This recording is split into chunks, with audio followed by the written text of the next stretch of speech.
नमस्ते। आज की मेरी जो कविता है उन भारतीय माताओं के लिए है जिन्होंने अपने परिवार की खुशियों और ज़रूरतों के लिए एक परोपकारी जीवन जिया है, लेकिन खुद की तबीयत का ख्याल कभी नहीं रखा। और आज सिर्फ 45-55 की उम्र में जब उनके पीरियड्स या मेंसेस बंद होने वाले हैं तो वो बहुत ही ज़्यादा इमोशनली डिस्टर्ब और बहुत ही अस्वस्थ रहने लगी है। मेरी कविता का नाम है माँ, तूने खुद का ख्याल क्यों ना रखा। माँ, 16-18 की उम्र में शादी हो जाती थी। शादी के दूसरे ही दिन जिम्मेदारियां सर पड़ जाती थी। 15-20 लोगों का बड़ा परिवार होता था। सब काम तुझे ही करना है ये पता होता था। सुबह 5 बजे उठना, रात 12-1 को सोना होता था। सबका नाश्ता कराते कराते 11 बज जाता था। खुद बनाया हुआ स्वादिष्ट नाश्ता अब तुझे ना भाता था। मैं यही सोचता हूँ, माँ तूने खुद का ख्याल क्यों ना रखा। हाँ माँ, ये बता तूने खुद का ख्याल क्यों ना रखा। दोपहर में 1 घंटे की नींद मिल जाना नसीब की बात होती थी। नींद ठीक से कब मिलेगी यही सोच तू 2 आंसू रो लेती थी। हाँ, लेकिन हर बार खुद को समझा के फिर मुस्कुरा उठ पड़ती थी। शाम की 2 घूंट चाय पीकर फिर काम में लग पड़ती थी। रोज खाली पेट काम करना यही रूटीन तूने बना रखा। रोज एसिडिटी की दवा खाना यही रूटीन तूने बना रखा। लेकिन माँ ये बता तूने खुद का ख्याल क्यों नहीं रखा। हाँ माँ, ये बता तूने खुद का ख्याल क्यों ना रखा। ये सुना है मैंने माँ जब मैं तेरे गर्भ में था।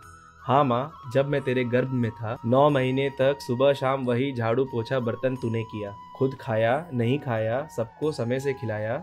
हर छोटा बड़ा काम तूने बखूबी निभाया। अपनी ज़रूरतों को पापा तक को कभी ना बताया। ऐसी नाजुक स्थिति में भी तूने अपना ख्याल ना रखा।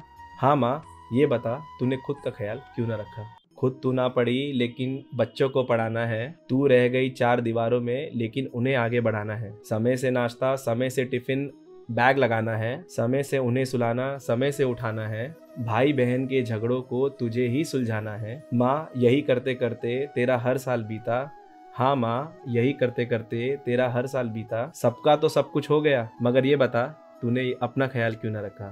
हाँ माँ, ये बता तूने अपना ख्याल क्यों ना रखा। पापा लेट आए तो परेशान तू हो जाती है। जब तक वो ना भोजन करे तू सच में कुछ ना खाती है। उनके इंतजार में अक्सर 11 बज जाता था। उनको गरम रोटी खिला के तेरा पेट भर जाता था। यही इंतजार ने तुझे बीपी शुगर का मरीज बना रखा। हाँ माँ, यही इंतजार ने तुझे थायराइड कोलेस्ट्रॉल का मरीज बना रखा। इसलिए हमेशा सोचता हूँ तूने अपना ख्याल क्यों ना रखा। हाँ माँ, ये बता तूने खुद का ख्याल क्यों ना रखा। अब तू करीबन 50 की हो चुकी है। अब तेरे पूरे शरीर में दर्द रहने लगा है। 4 कदम तेज चलने से अब तू हफनाने लगती है। 4 बातें जोर बोलने से तू घबराने लगती है।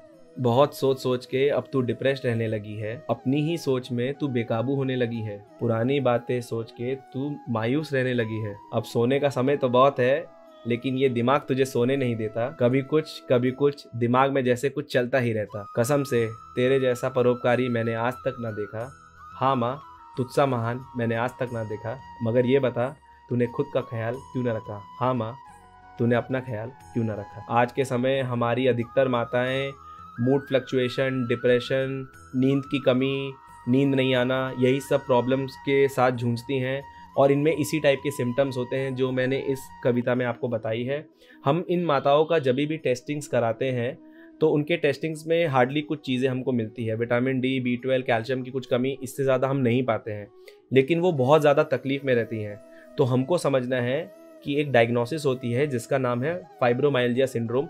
इन पेशेंट्स में, इन टाइप के पेशेंट्स में बहुत कॉमन है और ये काफ़ी हद तक मिसडायग्नोस या अनडायग्नोस्ड रहती है। मैं आपको इस कविता के माध्यम से यही समझाना चाहता हूँ कि आप अपनी माँ को एक अच्छे फिजिशियन या एक साइकियाट्रिस्ट के पास लेकर जाइए।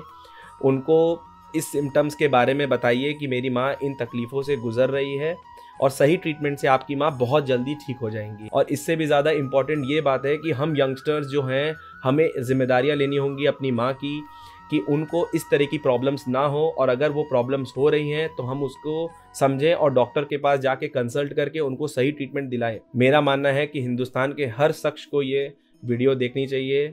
इसका महत्व समझिए, सही जगह शेयर करिए। जहाँ भी आपको सोशल हैंडल में, व्हाट्सएप स्टेटस में आप डाल सकते हैं, शेयर करिए, जिससे कि हमारी जो माताएं हैं उनको पता चले कि एग्जैक्टली उनके साथ क्या प्रॉब्लम हो रही है और सही समय पे उनका सही डायग्नोसिस होके सही ट्रीटमेंट हो सके।